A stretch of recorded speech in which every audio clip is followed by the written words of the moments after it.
ఏం చెప్పారు అధ్యక్ష? చాలా మాటలు చెప్పారు. కానీ బడ్జెట్ చూస్తే ఏముంది అధ్యక్ష? ఈరోజు శుష్క ప్రియాలు, శూన్య హస్తాలు, గ్యారంటీలకు టాటా, లంకె బిందెల వేట, డిక్లరేషన్లు డీలా, డైవర్షన్ల మేళ, హామీ పత్రాలకు పాతర, శ్వేతపత్రాల జాతర, నిరుద్యోగుల మీద నిర్బంధాలు, జర్నలిస్టుల మీద దౌర్జన్యాలు, విమర్శిస్తే కేసులు, ప్రశ్నిస్తే దాడులు, నేతన్నల ఆత్మహత్యలు, ఆటో అన్నల బలవన్మరణాలు. ఓట్లకు ముందేమో అభయహస్తం అధ్యక్ష, ఓట్లు పడ్డాక ఈరోజు శూన్యహస్తం. మేనిఫెస్టోలో అరచేతిలో స్వర్గం, బడ్జెట్లో మాత్రం మోచేతికి బెల్లం. 3 తిట్లు 6 అబద్ధాలతో కేవలం పొద్దున్న లేస్తే బట్టగాల్చి మీదేసే పనులు ఇందులో కనబడ్డాయి అధ్యక్ష.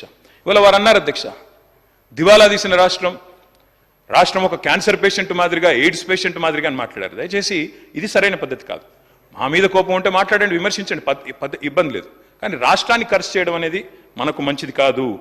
ఉద్యమాలతో ఉదయించిన తెలంగాణ, తప్పకుండా ఈరోజు ఉజ్వల తెలంగాణ ఎదిగిన మాట వాస్తవం. దాన్ని మనందరం కూడా అభినందిద్దాం.